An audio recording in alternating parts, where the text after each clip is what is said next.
Nah, ini ada rubrik baru dari Geolife namanya Politisi. Di sini gue Kania bersama dengan Coki akan ngobrol-ngobrol dengan salah seorang politisi. Nah, kebetulan di episode perdana ini udah ada Rian Ernest di sini. Sebelum ngobrol, gue mau jelasin dikit si politisi ini konsepnya tuh ceritanya gue dan Coki bakal nanya-nanya tentang politik ke orang yang udah ada di dalam politik itu sendiri. Jadi udah jadi politisi gitu. Betul. Dan agak sulit untuk mencari bintang tamu kita tentunya karena biasanya politisi kalau ditanya-tanya gitu defensif. Oh, ngeles. Iya. Tanya apa jawabnya apa ya? Tanyanya apa jawabnya. Atau yang lebih parah langsung marah duluan gitu. Loh, kenapa Anda marah? Kita saya hanya bertanya gitu. Apa hak Anda menanyakan itu? Betul. Kesannya tuh politisi itu dengan pertanyaan tuh seolah-olah pengen dikorek. Ya, padahal kan emang kita nggak tahu dan pengen nanya. Iya, benar banget. Pengen tahu doang. Kebetulan kita mulai episode pertama dengan Rian Ernest dan langsung aja kita akan mulai pertanyaannya. Sebenarnya ini adalah keresahan gue dan teman-teman gue juga gitu tentang politisi. Kalau lu misalnya pinter, lu punya resource-nya dan lu let's say kemampuan public speaking-nya di atas rata-rata. Kenapa lo nggak pilih karir lain aja selain berpolitik? Maksud gua, yang sering kita dengar kan politik ini adalah panggilan. Yang sering gua dengar. Ya. Menjadi politisi it's a calling. Ya. Yang sering gua dengar ya. Ya. Apakah itu benar atau tidak? Makanya ini kita mau ngobrol-ngobrol santai. Itu adalah panggilan. Atau bahkan jargon yang paling sering kita dengar adalah kalau mau kaya, jangan jadi politisi. Ya. Selalu begitu. Jadi kan basically ini kan charity works, paling kan di pikiran gua. Dan banyak orang-orang pinter yang pilih ke sini. Why? Maksud gua, kenapa lo nggak pilih apa ya istilahnya ya? Jalur lain yang mungkin di jalur itu lo bisa let's say udah punya perusahaan sendiri. Atau mungkin lo udah bikin brand sendiri atau lo udah jadi sukses seperti nama-nama besar lainnya gitu. Kenapa join politik? Apalagi Rian ini kan backgroundnya hukum ya, jadi kayak you can actually be a lawyer, kayak some big lawyer gitu. I can make my own law firm. Iya, atau bikin bener. your own law firm. Jadi udah berapa miss opportunity yang lo tukarkan untuk Gue juga suka bertanya-tanya itu sebenarnya ngapain ya. Dan is it worth it? Kita jujur, kita nggak kaya, kita makan hati. Terus ngapain kita di skena ini gitu? Lo ngerti kalau Alasan gua masuk politik padahal mungkin bisa melakukan yang lain. Meskipun ini boring ya. Emang panggilan. Oh ya? Seklise itu sebenarnya. Agak mirip ini loh bos. Karena kerjaan ini tuh outcome itu abstrak. Dalam konteksnya gimana? Karena gini, misal lo bikin startup kayak bikin startup apa gitu kan jelas nih, oke, gue pengen bikin outcome-nya ini tahun sekian, gue mau dapat usernya sekian segala macam, cara menuju sana ya bla bla bla bla bla. Lebih kelihatan. Dan dalam konteks startup yang mungkin mostly sektor swasta kan pasti for profit. Enak dong, jadi lu capek-capek, tujuannya jelas dan lu bayangan dapat benefitnya jelas. Politik itu sejago-jago lu bikin outcome mapping, banyak banget faktor X, Y, Z, bla bla bla bla yang membuat lu bisa jadi nggak dapet. Dan pada akhirnya juga bukan bikin lu tambah kaya. Begitu gua lihat masalah di publik dan gua suarakan orang merasa relate, gua happy. Apalagi kalau gua bisa dapat kekuasaan, power untuk ngubah itu. Itu tuh ada kayak gitunya bos. Jadi memang ada abstrak yang jujur nggak kelihatan dan banyak faktor X ya pak. Nih gua ada pertanyaan menarik. Lo pernah nggak ada di satu momen di dalam karir politik lu tiba-tiba mikir, anjir ngapain gue di sini ya? Sering. What the hell am I doing gitu ya? Kalau lihat di memes tuh gitu ya? Iya. Itu manusiawi ya? Gue masih bergumul nggak tiap hari, maksudnya gue sering kok. Udah nggak terhitung, kadang-kadang kayak shit, jalan politik nggak gampang ya. Dan jujur, kadang-kadang ya kayak ups and downs lah. Kadang-kadang kok optimis banget. Tapi kalau misalnya bertubi-tubi ada peristiwa ini di politik Indonesia ya, down lagi ada. Gue ada banget, ada ups and downs. Jadi gue nggak mungkin sugarcoat bicara di konten ini bahwa selalu baik. Enggak, kadang-kadang ups and downs. Lo kan sempat, berarti kan lo kan sempat jadi lawyer berapa lama? 5 tahun lah. Oke. Bahkan gaji terakhir gue tuh bentuknya dolar. Tapi dari seorang lawyer sampai akhirnya lo menemukan calling itu dari dulu ada di lu atau ada sebuah titik balik yang akhirnya ternyata lu dari dulu udah punya, lu merasa punya calling itu. Tapi gue masih belum ngerti juga sih nih bagian callingnya ini sendiri. Kenapa dia Karena dari tadi mikir lama, gue udah tahu nih. Ini kalau mikir lama, ini pasti memojokkan kita dengan pertanyaan yang lebih tajam dari Najwa Shihab. Oke, kalau gitu silakan Kania dulu, nanti baru gue. Silakan dulu. Sedikit ya nih. Jadi kan tadi kan jawaban lo kan gini kan tadi waktu si Coki naik kenapa milih politik kan karena panggilan ya. Nah cuman yang gue belum dapet nih panggilan di sini maksudnya panggilan untuk apa nih? Kan politik ini ada banyak bagian ya. Apakah lo tuh dapet panggilan untuk menjadi leader atau lo pengen mengubah sesuatu? What is your calling di sini gitu konkretnya kayak? Dan don't get me wrong, kita appreciate orang-orang yang memang mengambil jalur ini. Iya betul. Karena kita nggak mau. Karena lu aja. Iya, dan kita mencoba untuk memahami why. Gue tuh dari kecil itu ya meskipun gak langganan komik, gue tuh selalu amazed dengan superhero. Oh wow. Kayak wah keren superhero gitu. Ada gitu bertahun-tahun gue baca, jadi gue agak tercuci otak gitu. Bantu orang. Jadi dari kecil tuh rasa membantu orang itu ada. Ini bermula cuma dari ngefans sama Batman. Agak simplistik tapi it is what it is. Tapi berarti akarnya banget intinya lu terdorong untuk membantu orang lah ya? Iya, bantu orang. Membantu orang, tapi kan gue tahu nih akar persoalan kita bukan cuma simple, sistem kita rusak menurut gue. Sistem hukum lah, sistem administrasi kependudukan lah, sistem BPJS-nya juga buset fraudnya banyak. Jadi banyak banget yang bisa dibenahin. Nah menurut gue simpul perubahannya itu politik. Tapi menuju ke sana memang wow susah. Kalau gue sama Coki kayak rada mundur dikit nih ya. Ini sistem. Nah di belakang sistemnya ada apa? Penalaran yang rusak. Karena makin kesini makin gak mudah. Menurut gue ya, makin berasa nih sistem politik kita tuh nggak ramah di pendatang baru, nggak ramah di orang outsider. Buat political outsider ya. Lebih ramah ke orang yang lebih orang lama. Dalam konteks jaringan lama, persepsi lama, budaya lama, atau penalaran cara lama gitu ya. Makin nggak mudah main kesini. Ada gitunya. Apa karena ketakutan untuk evolve atau memang ketakutan untuk ya karena takut aja kalau ada orang baru dengan pemikiran yang mungkin seperti lu akan merusak ekosistem yang udah terbangun. Ada gitunya. Status quo tuh terganggu. Pemahaman gua elit politik senangnya status quo karena dengan status quo sekarang elit politik ini kan lebih enak, lebih nyaman gitu. Sepinter-pinternya lo memberikan opsi alternatif solusi, selama kita bukan pemegang keputusan, it means nothing. Emang. Masuk laci. Dan gue sering mendengar, melihat itu menarik cerita tuh. orang tuh masuk laci. Jadi kalau misalnya ada yang bertanya, apa solusi banjir Jakarta? Ada di laci. mungkin kita nggak tahu. Mungkin ada di laci, somewhere di perpustakaan yang banyak itu mungkin ada di situ. Tapi kan balik lagi ya kalau pemegang keputusannya. Oh jadi itu yang lo incer, skopnya yang itu harus. Karena menurut gue setirnya tuh menjadi penting. Tapi jujur Cok, gue di circle gue ya, maksudnya gue ngelihat banyak nih udah kelihatan solusi-solusi untuk banyak masalah ya. Bahkan belum nyampe laci, mereka nggak mau masuk ke politik. Itu masalah. Masuk laci aja belum. Itu masalah terbesar kita.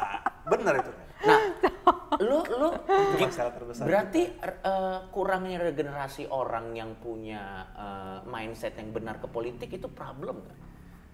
Iya, karena skala ya kayak lo bikin bisnis kan, untuk bikin grow startup lo butuh skala yang tepat kan. Karena kalau skala lo terlalu mikroskopik terus ya lo nggak pecah. Nah bener yang Kania bilang, banyak orang yang udah dapat panggilan sebenarnya sedikit-sedikit, tapi kadang masih terlalu berhitung dan memang wajar orang berhitung. Iya sih. Peluang gue bagaimana, probability gue gimana? Wah, ekosistem politik kita, wow susah deh. Tapi kalau kita semua mikirnya kayak gitu, nggak berubah. Betul. Ya terus juga ada yang disebut dengan nirvana fallacy gitu ya. Jadi dia punya terms yang kita nggak tahu tapi ada. Tapi ini emang ada. Nah, untuk mempersingkat, gue tidak menyerang keadaan atau pasti ada yang lo bilang itu pasti kita nggak tahu aja kan. Emang lo pinter aja. Liganya agak beda aja.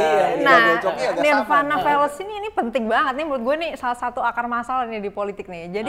Jadi lo pernah dengar nggak sih misalnya orang mengkritik suatu kondisi ya, misalnya kayak misalnya banjir Jakarta, jangan diginiin lah, harusnya diginiin gitu misalnya. Tapi yang harusnya ini tuh bukan opsi yang visible gitu, bukan opsi yang bisa dilakukan. Nah, akhirnya mereka tuh nggak mau choose less than ideal gitu. Padahal the ideal is not there gitu di dalam realitas yang kita hadepin. Nah, itu nirvana fallacy. Jadinya nih, dia misalnya gini, lo kan kalau mau ke politik, ya you have to deal with imperfection gitu loh di dalam politik itu gitu. Kayak lo nggak bisa kayak misalnya, oh ya gue harus suci, I have to be holy, I cannot do this gitu misalnya. Padahal ya it's inherent di dalam sistemnya itu ada. Lo the only way lo nge-break itu adalah you have to come there first gitu kan. Lo harus masuk dulu ke situ and then baru bisa benerin itu. Nah, tapi akhirnya yang terjadi kayak ya udah gue akhirnya di luar aja. Nah, padahal kayak yang lo bilang tadi, kalau misalnya dia nggak megang setirnya, ya there's nothing ya. Udah nggak ada lagi. Lu pernah there's not gonna happen aja. Lu pernah nggak ada di situasi meyakinkan orang-orang brilian, anak muda di luar sana untuk masuk ke ranah ini karena kita kekurangan orang-orang sebrilian itu untuk di politik? Pernah nggak ada di momen itu? Sering dan susah. Contohnya Conversion rate-nya susah gitu. Tapi contohnya Coki Pardede ya. Conversion rate-nya susah. Kalau gua let me say this. Ya. Gua sadar dengan kelemahan diri gua. Gua cenderung akan ada menjadi orang yang abuse of power. Misalnya contoh, mungkin gue bisa ya dengan gamblang mengkritik orang yang melakukan korupsi di luar sana. Tapi ya, gue tidak membenarkan, tolong ini saya tidak membenarkan. Tapi kalau ada bermiliar-miliar lewat depan mata gue, apakah gue punya cukup integritas untuk say no? Gue tidak berani menaruh diri gue ada di godaan sebesar itu. Karena gue tahu kapasitas gue, bukan pesimis, tapi memang dulu saya nakal aja gitu. Sadar diri, mawas diri. Saya mawas diri dan gue akan support orang-orang yang memang gue tahu punya integritas untuk ada di sana. Jadi daripada you don't need another joker lah. And you are a good one. Joker dalam konteks. Iya betul. Joker sebagai komedian. Oke. Kalau gue ditaruh di satu pengambil keputusan apa segala macam. Kerjaan gue naro ide lo di laci tadi. Gue takut jadi orang yang kayak gitu dan mendingan gue nggak tahu, mungkin kita bisa diskusi soal ini. Lu mencoba langsung ke akar permasalahannya, si pengambil keputusan.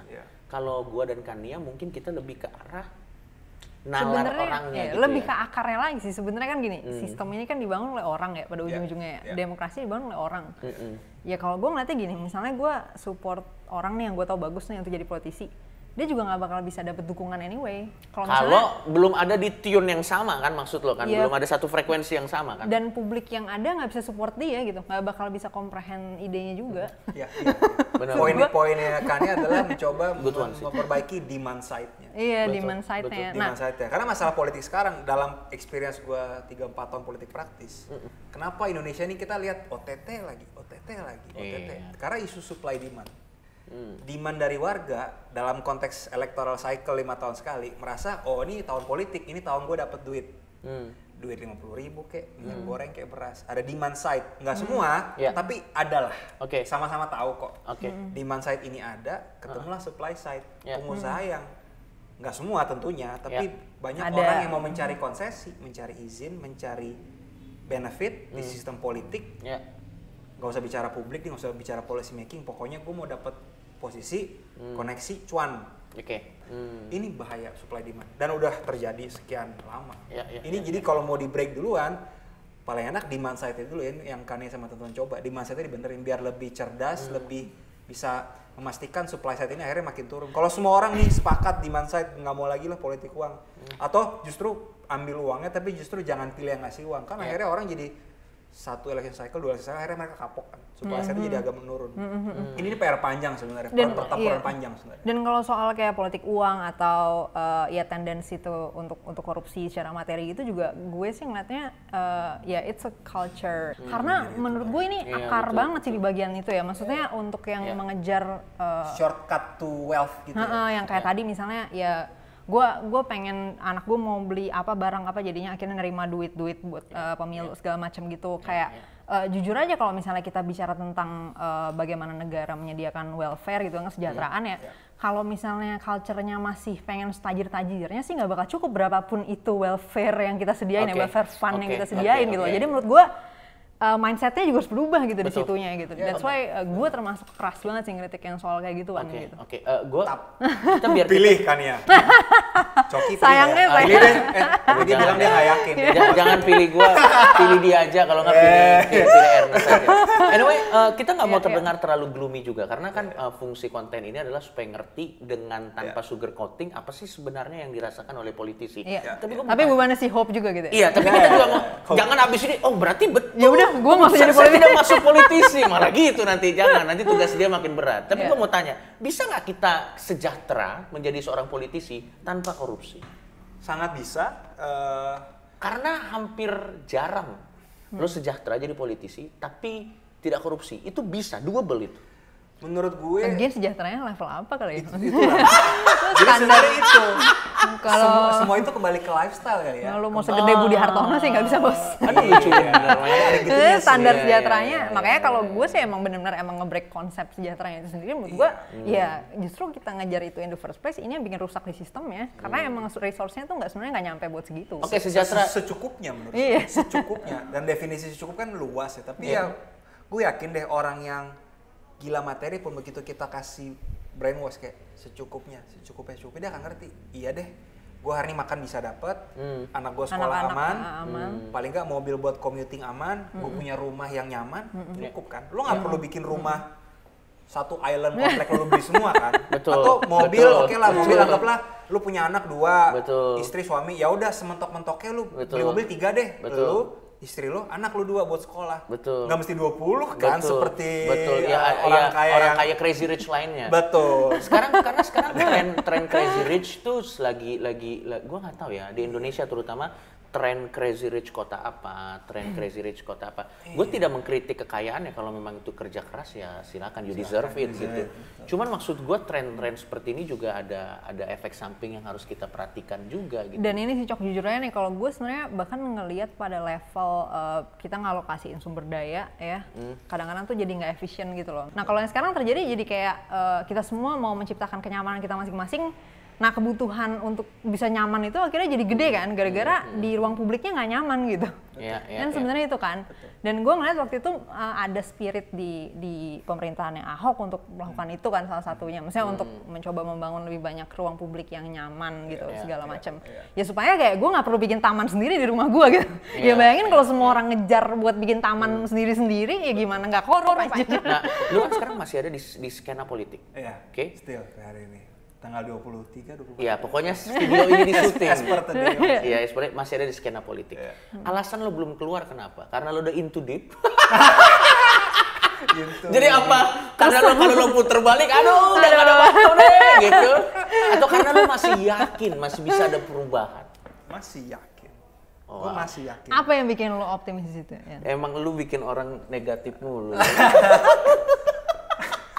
Gini.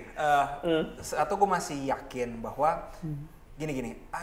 Gini gue pernah konsultasi sama konsultan politik yang dalam mazhabnya dia, lo kalau kampanye, ya lo harus pasti menang dong. Kalau kampanye udah nggak pasti menang, ngapain Yan? Poin dia mungkin ada bener ya, tapi menurut gue gini. Itu terlalu idealis dan terlalu mimpi bahwa orang kayak misalnya Jokowi presiden kita tuh menurut gua wah nggak semua orang bisa loh. Maksudnya lu nyalon wali kota menang terus bla bla bla menang presiden. Tapi kayak Abraham Lincoln berapa kali pemilu kalah. Winston Churchill juga kalah. Gua tuh melihat justru orang-orang ini orang-orang yang duit juga nggak punya amat. Winston Churchill mungkin agak kaya tapi Abraham Lincoln kayaknya biasa aja ya. Maksudnya gua mereka itu political outsider masuk sistem. Jadi kalah sekali 2 kali that's fine. Yang ketiga ini 2024 I hope gue bakal menang. Jadi gue melihat bahwa gue makin ngerti politik, makin bisa atur strategi politik, bikin tim segala macam, ngerti diksi, ngerti orasi, ngerti bla bla bla. Gue makin akan bisa ke depannya. Jadi gue masih ada hope. Kayak anak tangganya masih ada nih. Dan hal lain yang sebenarnya membuat gue semakin mau stay di sini adalah justru dalam waktu 3-4 tahun ini yang gue rasakan dalam kacamata gue ya. Balik ke Kania tadi bilang tadi, masih sedikit orang yang mau cemplung dalam sistem. Dan gue tahu, gue punya plan B. Kalau mentok, misalkan dalam skenario terburuk ya, dipaksa korupsi, dipaksa jadi proyek, gue bisa cabut. oh gue nggak mau kayak gini, gue cabut, gue bisa balik private sector. Yeah. Nah, justru kalau Rian Ernest nih selalu nyarankan ke anak muda, jangan lo masih ijo baru lulus kuliah langsung masuk politik. Lo harus punya nilai tambah dulu nih di diri lo. Apa nilai tambah Coki, apa nilai tambahannya yang udah lo punya dan orang tahu, baru dia lo masuk sistem politik. Sehingga lo nggak menjadikan itu kondisi di mana lo I've got everything to lose ya. Artinya gue harus tetap bertahan di politik apapun deh. Lo mau suruh gue korup kek apa kek, karena gue nggak ada pilihan lain bos. Oke, gini deh. Kita coba sedikit terlalu serius kita ya? Enggak apa-apa, menurut gue fun. It's okay. Enggak fun kok. Karena menurut gue ini adalah sisi lain yang jarang dikulik aja. Karena biasanya kalau kita ngobrol sama politisi itu normatif banget, men. Pokoknya selalu normatif. Normatif politik mana sih kalau normatif? Normatif dalam ya. kacamata lu gue pengen. Kalau buat gue nih ya, normatif politik. Kenapa Anda politik? Karena saya sedih melihat rakyat sedih. Kayak maksud gue kayak ya it's one thing dan itu bagus gitu. Kalau ada trigger kan yang bikin lo harus masuk politik, lo kira-kira apa? Kalau lo kan udah. Kalau saat ini ya gue masih merasa kayak gue nggak capable lah. Gue nih orang yang hidup di fast lane, gue nih orangnya hura-hura apa, masa sih orang kayak gue harus masuk ke politik. Nanti kebanyakan gue ngurusin reputasi gue karena diserang daripada dengan dosa-dosa Anda dengan dosa-dosa gue yang menumpuk gitu. Tapi kan maksud gue akan ada momen dimana enough is enough, men. Kalau memang udah semuanya udah ya mas, kalau orang seperti gue sampai masuk politik itu udah hancur banget sih. Sampai itu bikin, emang sih gue brengsek sih, tapi kayaknya gue harus masuk deh.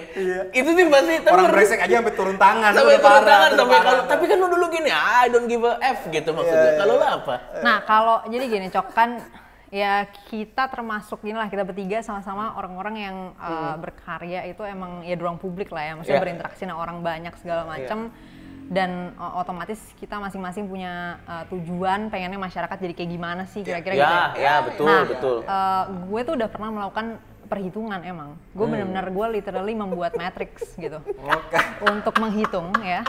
Orang pintar bikin matrix. Gila sih. Dengan semua sumber daya yang gue punya, waktu hidup gue, berapa sih usia harapan hidup sekarang? 70 ya? 70-an.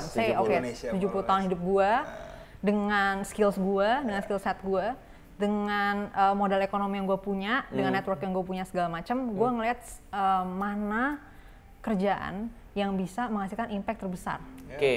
Nah, titik di mana gue akan pindah ke politik adalah titik di mana ketika resource yang gue invest itu sama, tapi impactnya bisa lebih gede. Nah, sementara kalau gue lihat politik hari ini, that's not the case kan. Gue harus invest jauh lebih banyak kalau gue masuk politik, dan impactnya belum tentu terjadi. Karena lo butuh meyakinkan banyak banget stakeholders di dalam politik untuk bisa membuat ide lo terexecute. Sementara kalau gue nyemplung di private gitu kan, doing konten kayak gini atau mungkin collab sama lo atau collab sama ya orang-orang lain segala macam, yang dimana stakeholdersnya dikit gitu kan yang perlu di-convince dan gue bisa langsung execute, gue ngeliat impactnya bakal lebih gede gitu dengan resource yang gue punya ya lagi-lagi ya. Kalau misalnya ternyata berubah nanti peta sumber daya itu sendiri, ya bisa berubah kesimpulannya karena matriksnya akan sama aja gitu. Tapi lagi-lagi kita juga butuh orang-orang seperti Rian Ernest yang memang mau jadi Abraham Lincoln harus gagal beberapa kali dulu supaya dia bisa ambil sebuah perubahan. Dan mungkin juga maksudnya buat Rian mungkin itu memang pilihan optimalnya juga gitu loh. Maksudnya kayak yang kata Rian tadi. Karena gue mungkin ngoyo. Modal politik gue nggak segede-gede banget. Kalau modal politik gue gede banget dan gue kalah, itu berarti gue bodoh. Berpolitik itu selalu modal dengkul dari awal atau fundraising kecil-kecil dengan personal traits gue yang gue juga nggak pernah bohong. Gue Kristen, Pada saat politik Indonesia lagi nggak ramah ke minority. Betul. Kita semua tahu faktanya itu ada kan. Betul. Ada kayak gitunya dan gue merasa tetap fight terus. Gue merasa kayak kampanye itu kayak rally aja etape gitu. Kayak lo rally di sini, lo dapat skill segala macam, lo naik kelas lagi. Tapi at some point harus menang. Nah, itu modalnya. Kalau menang nggak pegang kendali nggak.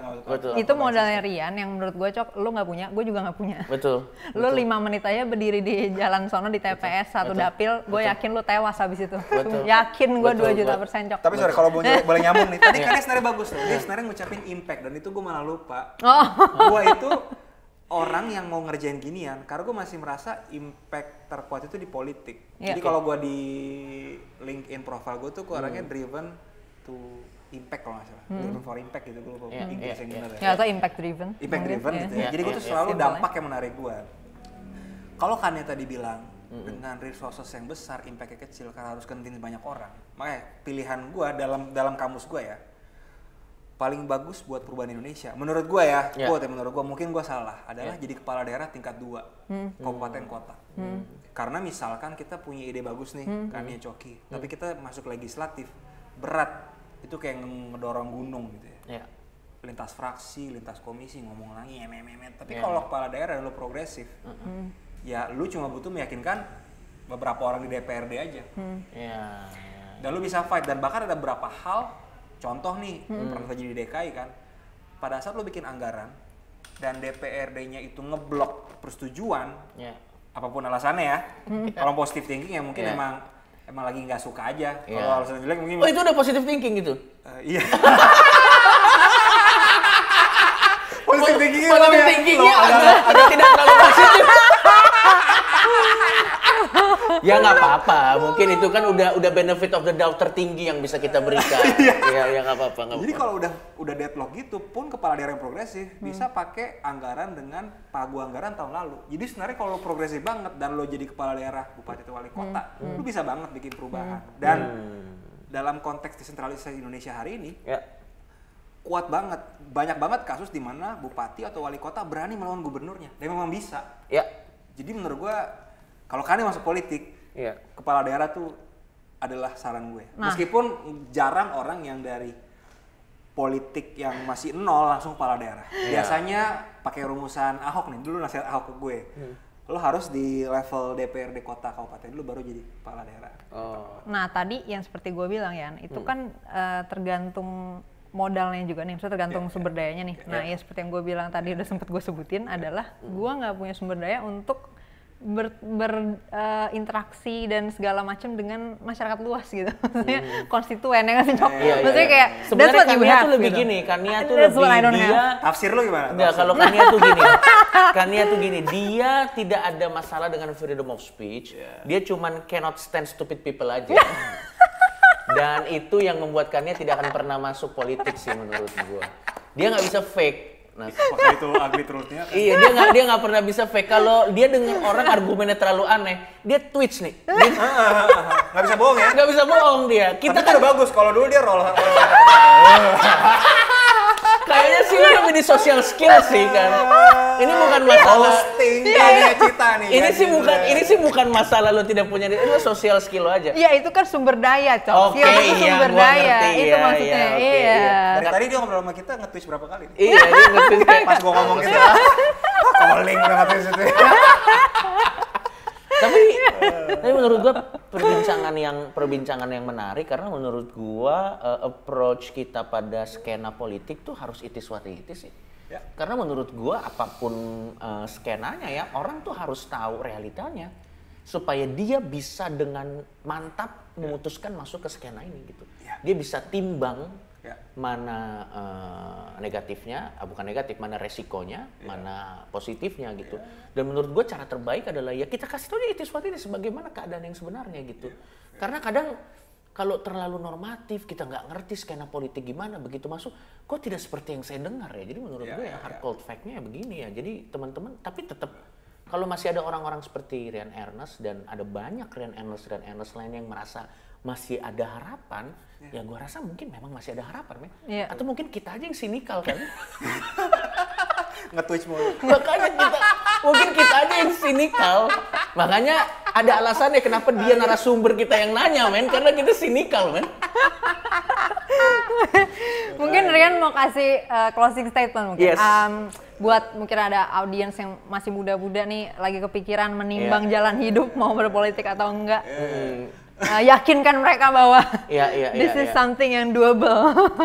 Oke. Dan ini sering gue katakan. Ini pasti deja vu ya lo dalam keadaan gini ya. Terlalu sering ditanyain ini kayaknya. Iya. Tapi komentar gue ini mungkin berlaku di seluruh lapisan orang. Ya. Dalam pemahaman gue, Indonesia tuh nggak abadi.